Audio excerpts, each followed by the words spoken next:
كل سنة وانتم طيبين. دلوقتي انا بقطع اللحمة ورايحين نوزعها. كل سنة وانتم طيبين يا حبايب قلبي. يا رب يعود علينا وعليكم بخير ان شاء الله، ونبقى دايما كده بنضحي ان شاء الله. ازيكم يا حبايبي؟ وحشتوني جدا جدا جدا. طبعا انا متأخرة عليكم في الفيديو ده، معلش سامحوني. بس جايبه لكم بعد كده فيديوهات جامدة جدا. هنا بقى كنت بغرب لي الدقيق عشان هعمل فطير. طبعا احنا العيد الاضحى عندنا فطير ولحمه. هنا في اسوان عامه احنا ساعات بنعمله الفطير وساعات لا الصراحه، بس انا قررت ان انا اعمل الفطير واعمل بقى اللحمه طبعا عشان افواج يعني اللحمه والحاجات دي عايزه اوريها لكم. وهنا بقى كنت بعجن دقيق وملح وميه بس، مفيش حاجه غير كده، وان انت تملكي كويس العجين تبقى معاكي طريه كده وملمسها ناعم، تبقى خلاص كده وتفك من ايدك، تبقى كده الفطير نجح. اهم حاجه في الفطير ان انت تريحي الدقيق، هاي اهم حاجه في العجين كله، مش بس الفطير. ان انت اهم حاجه ان انت تريحيه شويه كده. تمام. هنا ابتديت ان انا امدك بقى بيه، يعني 2 كيلو دقيق كانوا معايا. هنا بقى كنت ملكت كويس وكل حاجه، وجبت حته قماشه بليتها وعصرتها كويس وخطيتها علشان وشها ما يكشش. قطعت 3 وحدات كده زي ما انتم شايفين يا حبايب قلبي. وعشان كنت لوحدي في اللحظه دي ابتديت ان انا اعمل واحده، وجت واحده جارتنا الله يديها العافيه يعني قالت لي انت هتعملي لوحدك؟ قلت لها هعمل لوحدي عادي، يعني هبتدي ان انا اعمل عجين، انا مغطيه العجين وهعمل واحده واحده وهروح احطها في الفرن واطلعها. قالت لي لا انا هجيب الطبليه واجي معاكي انت تعملي لي يعني البدايه وانا هكملها. قلت لها خلاص ماشي. كنت زي ما انتم شايفين كنت بفرد دي، وجت خالتي وكده، يعني انا بسميها خالتي كوقار يعني. و فبس بقى فابتديت ان انا اعمل الفطير لغايه هي ما تيجي كده، وهدخلها بعد كده هبتدي اسيبها ان هي تيجي تعمل. هنا كنت بعمل الرينج لايت لان الدنيا الوقت ضلم معايا خلاص، يعني كنت انا بعد العصر مش على طول، يعني الساعة 5 كده كنت ابتديت ان انا اعمل. حتى انا في الوقفة دي كنت يدوب شربت لي عصير وابتديت ان انا اكمل. بس كانت لي بلح يعني وميه وعصير وخلاص كده، وابتديت ان انا اكمل الفطير لان خلاص الوقت يعني تمام. وهنا كان خلصت الفطيرة وكنت دخلتها الفرن، ودي الفطيرة التانية تمام. وهنا زي ما بقول لكم انا ابتدي ليها الفطيرة كده صغيرة، وهبتدي ان انا اكملها لها تمام. هتشوفوا زي دلوقتي هتشوفوا انا هعمل ايه. بسم الله ما شاء الله طلع فطير حلو جدا. اهم حاجة ان انتوا على النشابة تخففوا ايدكم، ما تقلهاش عشان ما تلزقش، وغير كده ان انتوا تحطوا دقيق. لما تكون محتاجة دقيق العجينة خلاص بتطولها، يعني لما تلاقوها ان هي بتلزق معاكم في العجين وكده لا انتوا رشوها عشان تبقى معاكم مفرودة حلو وما تتقطعش منكم ولا اي حاجة. هنا بقى انا كفيت الصينية علشان هي هتخط بقى، وهتبتدي ان هي ترش عليها دقيق علشان تخط التانية، لان مفيش حد واقف على الفرن ان انا اعمل لها كده البدايات وهوديها لها، وهبتدي ان انا اوقف على الفرن لما تكمل مثلا 3 أو 5 وحدات مثلا فطير. بس هي عملت 3 وابتديت ان انا او 4 مش فاكره والله، بس لغايه ما قلت خلاص انا هقوم افتح على الفرن وابتدي ان انا هعمل الفطير. بس قلت لاختي تعالي، كانت فترت وخلصت بقى، قلت لها تعالي امسكي معانا يعني اعملي لها البدايه زي ما انا بعمل، وانا هبتدي امسك الفرن. هي اختي دي ما بتعرفش، يعني مش ما بتعرفش، هي عارفه وكل حاجه بس ما بتحبش بقى التعب نفسها يعني. ربنا يصلح حالها يا رب. وهنا بقى انا هبتدي ان انا اودي الفطير على الفرن. صح، تصدقوا نسيت ما اقول لكم حطوا اللايك وسبسكرايب وتفعلوا الجرس عشان يوصل لكم كل جديد. يا حبايب قلبي بحبكم جدا جدا، يا رب تدوموا دايما في حياتي. وميرسي جدا على الكومنتات الحلوه اللطيفه اللي كل شويه بتجيلي كومنت احلى من التاني. الله يسعدكم سعاده الدارين على قد ما انتم بتساعدوني بكومنتاتكم.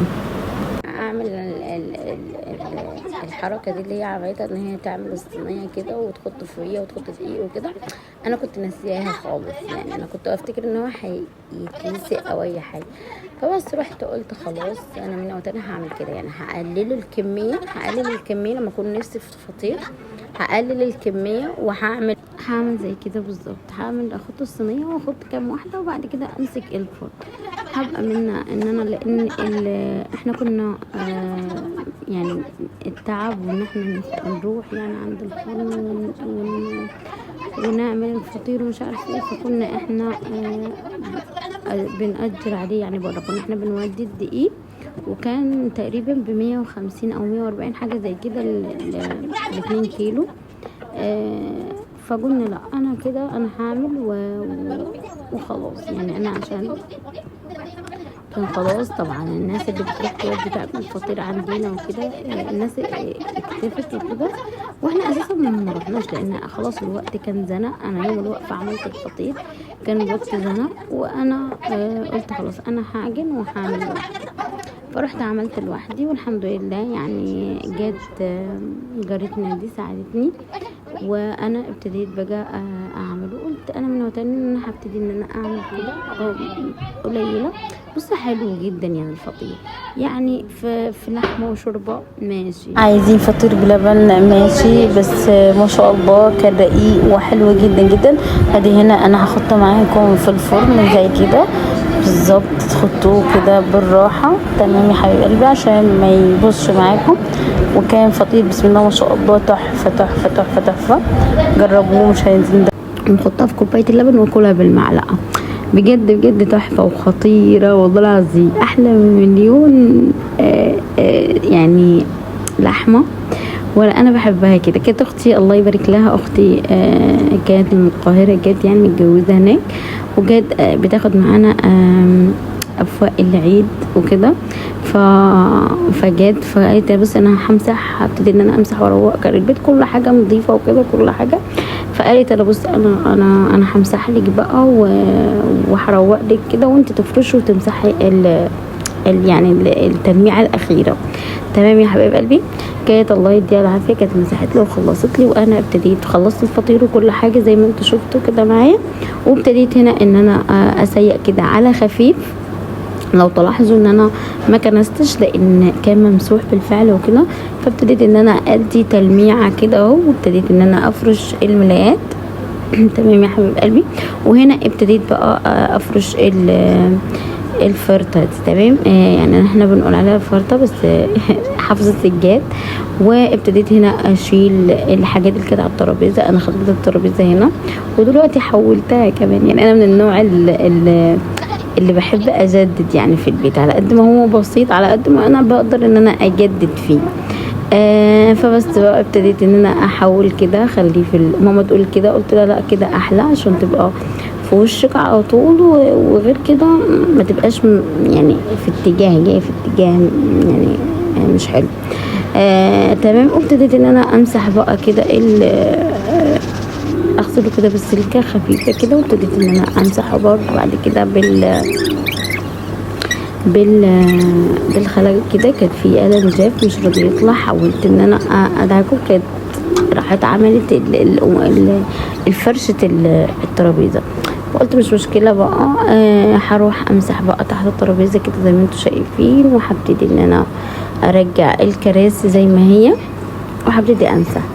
بس يا حبيب قلبي بصي انا من النوع اللي انا بحب جدا ابقى يعني في المطبخ بالذات، وبحب اروق وكل حاجه كده. اختي بقى عكس خالص، يعني ما بتحبش لا ان هي تعمل وكده، بالعكس بتخرب وكده.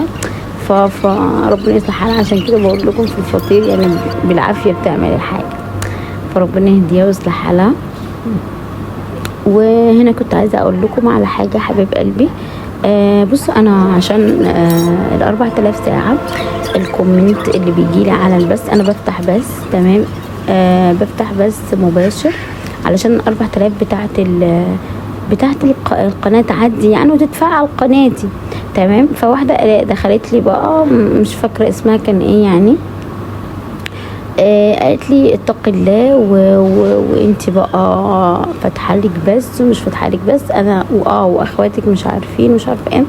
فقلت لهم بصوا بقى انا لله الحمد يعني الناس عارفين ان انا عامله قناه وان انا عامله ومشجعيني جدا جدا جدا يعني عشان تتبطي بس كده وتسكتي بقى او مش تسكتي يعني دي يعني انت بقى حره بنفسك.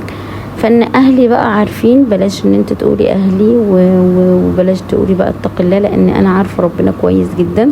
هنا كانت اللحمه جت بقى خلاص تاني يوم بقى خلاص مسحنا وفرشنا كل حاجه وكانت اللحمه هنا قطعناها بقى ورحت وزعتها.